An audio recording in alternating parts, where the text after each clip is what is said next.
Hello everyone, welcome back to another video by McDonald Bullion. For this video, I wanted to talk about why I began stacking gold and silver. Now, firstly, I want to welcome all the new subscribers. Thank you very much for subscribing to the channel. But I wanted to talk today about my personal experience, why I became, I suppose, a gold and silver stacker, why I buy this sort of stuff. So let's talk about it. So a few years ago, I looked at investing some money. Now, it's not very much money, it's not a lot of money, I'm just a normal working person, but I wanted to look to see what I can invest some cash in, something which may potentially go up in value, just an investment. So I started researching and I had a little look. I know some of my friends spoke about stock trading, so I looked into stock trading. I opened an account and I began buying some stocks in different companies. Now this was like, these were like Coca-Cola and all sorts of different ones. I had a little look and researched them and put the money in stuff that I thought that would grow in value. Now, the thing I didn't really like about doing this was particularly, it was numbers on a screen mainly, and I would sell at times when I shouldn't have sold, incurring some losses and things. Some went up, some went down, but it wasn't something I enjoyed very much. I didn't really like doing the stock market. So what I began doing was I looked into other means. I looked into crypto, and crypto, just so you're aware, is a huge gamble. I knew it was a huge gamble at the time, so I thought, well, I'll only put in the money that I'm willing for it to go to zero. But the upside was huge. I mean, Bitcoin had grown huge, and there were other coins as well that had grown considerably as well. So I was prepared to take that risk, so I invested a little bit of money into that. And crypto is not doing so great at the moment. It may go up in the future. I'm not looking to potentially sell crypto, but it's not doing great. So whilst I was doing this, I looked into other means. I began looking into other ways I could perhaps invest my money in not so much a risk-free option, but a much lesser risk than the stock market and crypto. So what I began doing was I started looking, researching, watching some videos, listening to seminars and things of different people, what they were talking about, what they were investing in. There was mention of property. I can't afford to buy buy-to-let properties at the moment, so I thought, well, what else can I do?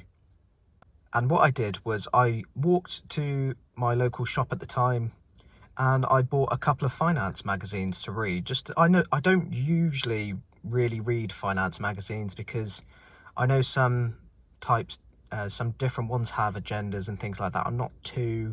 I like keeping it as neutral as possible and going off facts rather than speculation.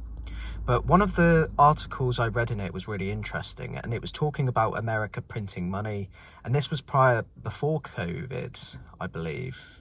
Yeah, it was before COVID. So I read about it, and I couldn't really believe how much the US was printing money, and how the dollar had devalued, the amount of inflation that was expected to grow. And there was talk of it being perhaps into a crisis, but it was going to hit us and we were all going to know about it at some stage. So I thought, well, what can I do to, prepare myself for it, just in case,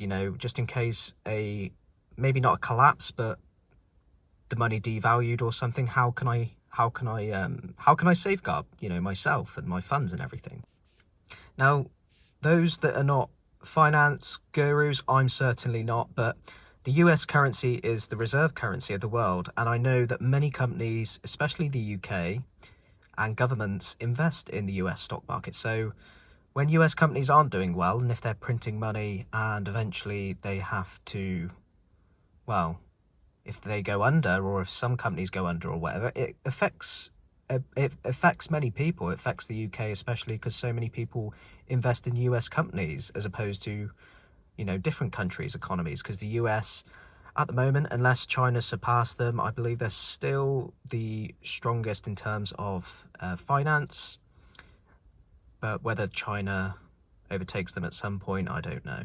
But we'll see.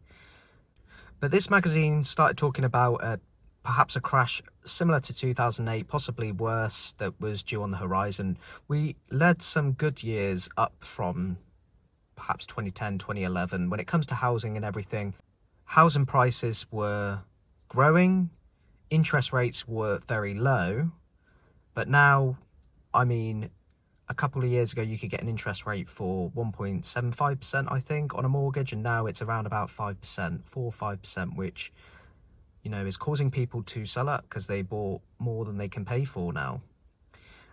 But I watched videos, I researched some different people, I listened to videos on Warren Buffett, all sorts of different people around the world that are investing their money and what to do and how best to invest your money, etc. And whilst doing this, I came across a person called Robert Kiyosaki, and Robert Kiyosaki is a controversial person. He talks about gold and silver being God's money, and he mainly, to sum up, he says to stack gold and silver and to buy Bitcoin, and that's because he's a firm believer in keeping things out of the government because he doesn't trust the government, and that's his words, that those aren't mine. So I looked into gold and silver, and I could see, just comparing the S&P 500, which is a stock which has grown 400% in the last 20 years, which Warren Buffett says to, if no one had any idea of what stocks to buy, he would said just do the S&P 500, and that had grown 400%. I looked into gold, and gold had actually grown 600%. You know, it's grown a lot more than that. So I thought, well, if gold's outperformed the stock market and I can physically hold the item, then why aren't more people doing it? Why aren't more people buying gold and silver? And there's a lot of controversy with gold and silver, but ultimately it's, you know, it's refined and everything, and you can hold it yourself. You don't have to rely on a bank or rely on numbers on a screen. And so what I did was I looked into purchasing, I looked into videos, YouTube videos. A lot of the YouTube content creators inspired me to create this, but eventually I settled on buying a 1 kilogram silver bar from the Royal Mint, and it was quite an expensive purchase at the time. I don't think I'd do it again. I think I would probably get a coin. I should have done that, but nevertheless I did it, and it's just stemmed from there really. I set up a YouTube channel to document that, to see where it takes me, to see what happens, and it's, you know, led me into numismatics, it's led me into Morgan dollars, which are really interesting, that have silver content, and led me to talking about, you know, low premium options, gold and everything, sovereigns, bars. It became a hobby. Now there's a lot of videos out there that talk about how you should stack hard in gold and silver. I don't believe that. Please don't do that, because many of us don't have unlimited funds. When you see stacks on YouTube, you might see people have loads of gold and silver. I don't have a vast amount of gold and silver. I've got a little bit, actually. I don't have much, but I am accumulating, and it's little and often. You should stack within your means. That's going to be the best. Don't overdo yourself stacking this sort of stuff, because you're just going to burn yourself out and create problems potentially down the line, if, you know, especially with family members and things like that. If you're looking at purchasing so much silver and you're not actually spending time with them, or if you're not, you know, sometimes it can be a little bit greedy. You just got to be careful with that sort of stuff. But in terms of why I buy gold and silver is, first and foremost, I enjoy doing it. I enjoy buying this sort of stuff. I really like buying it, holding it. The upside is that potentially it can grow in value, especially gold. Silver is more for me collecting. It's affordable, and I can get loads of different designs, which is what I like to do. There is the upside that it's half its price from its all-time high, which people talk about, and people think that silver may grow exponentially. I personally don't think it will hit $100 like these videos. I would suggest that it would be potentially clickbait videos to suggest it will go that high, but who knows? Maybe I'm wrong. I think that it will stay low, personally, because it's an industrial metal. It's within many people's interest to keep it low, especially for industry and everything.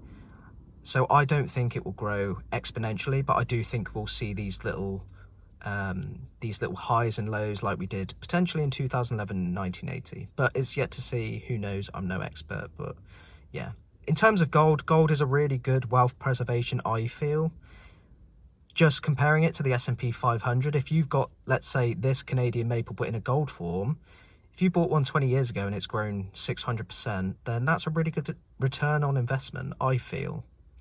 And even in the past sort of 5 years, I mean, it's grown 65%, I believe, which is, if you take out, well, I can't do quick maths, but it's over a 10% return on investment. I think that's a really good return on investment. When you compare property, when you compare repairing and things like that, you don't have to upkeep this. You don't have to maintain gold and silver, especially gold. You can just keep it, store it away, and then on a rainy day in 20, 30 years time, or even a few years time, it's likely to have grown. So it's a really good preservation savings account, especially gold. Gold is better than silver, but silver has really good opportunity to potentially grow in value as well. So I collect both because I like collecting both. But I'd love to hear your thoughts on why you collect gold and silver.